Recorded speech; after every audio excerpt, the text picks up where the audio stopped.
Hello and welcome to Money Markets and More with me, Dominic Frisby. Russia has been buying military drones from Iran and it has been paying for them with gold. Now this story seems to have gone largely unnoticed, but for those of us interested in the developing narrative that is de-dollarisation, this story has ramifications. So let's start with a quick word about gold and national currencies. We all know gold retains its role as a store of value. Otherwise, central banks would no longer keep it, nor would ETFs be a thing. This is never going to change, by the way. Gold has always been and will always be used as a store and display of value. But gold has never been so much a medium of exchange, except for high value transactions. This role usually fell to silver and other metals.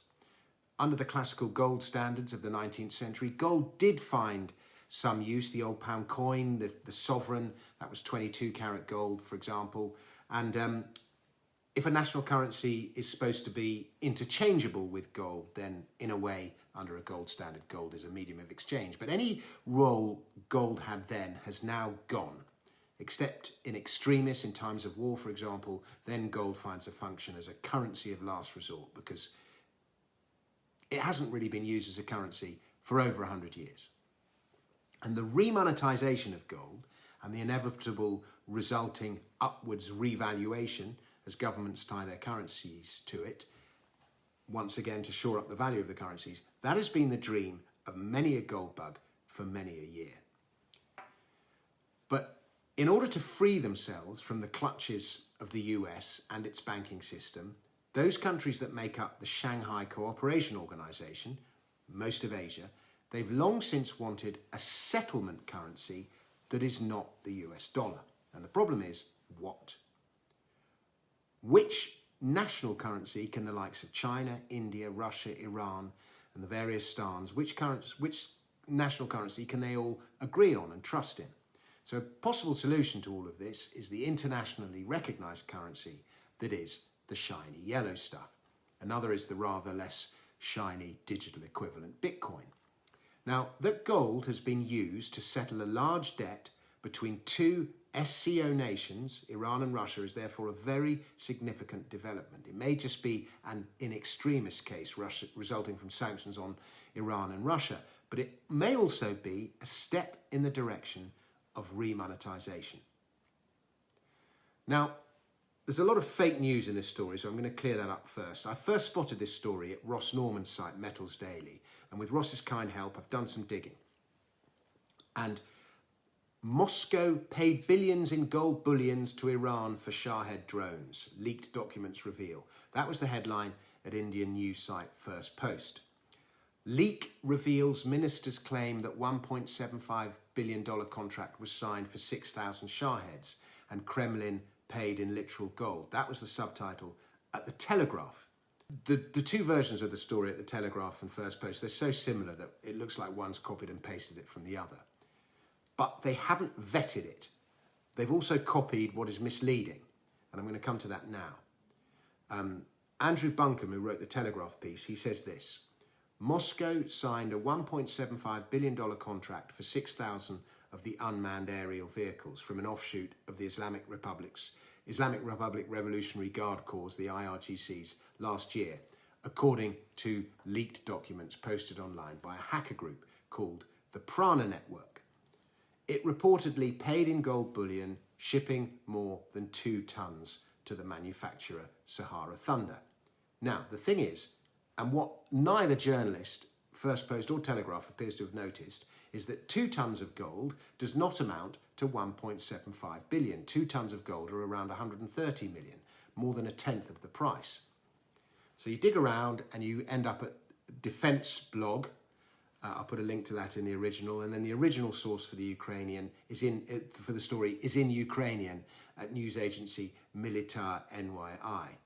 And the short of it is that the Prana Network, a group of hackers, infiltrated the emails of Iranian company Sahara Thunder, and that's when you realise that the maths in the Telegraph article and elsewhere are out.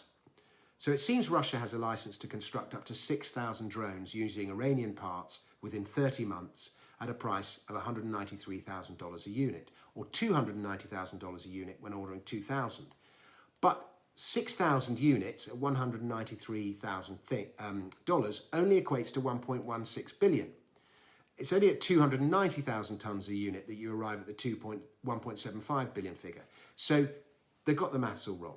But the short of it is that Russia has been conducting financial transactions with Iran in gold. And in February 2023, a Russian company transferred, what was the name of the company? Alabuga Machinery transferred 2 tonnes of gold bars to Sahara Thunder. 2 tonnes. And we presume this is a payment for goods and services. So the story is different, the maths is out, but the point is the same. Russia and Iran have been using gold as currency. So what else, one wonders, has Russia been using gold to buy, and off whom? Now, the shortcomings of gold in international trade are many. It's a long-winded way of doing business. Gold is heavy. There are security issues transporting it. They will have had to fly it over. And the logistics of transporting gold are one reason Bitcoin will probably win in the battle to be the default settlement currency outside of the banking system. It's a lot easier. Under classical gold standards, gold ownership could be transferred without the gold ever having to leave the vaults of trusted banks in London, New York, and Switzerland. But if the SCO is to start using gold as currency, it's going to need a trusted third party to hold the gold, to save constantly having to transport it. Now, of course, Shanghai will have a role in this, Singapore may as well, but I would have thought an extremely likely candidate to play the role of Switzerland would be the United Arab Emirates. And it's already the world's second largest exporter of gold. And it is yet another reason to be long Dubai. I say all young people should go there to work as well as gold. So if you're looking to buy gold in these uncertain times, as always, I recommend the Pure Gold Company. There's a link to them in the description.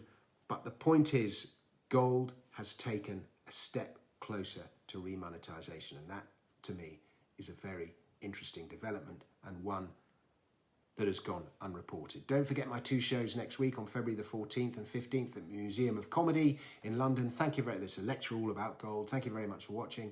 And I'll be back with another video very soon. Please subscribe to the channel. Please like me, share it, all that stuff. Until next time, goodbye.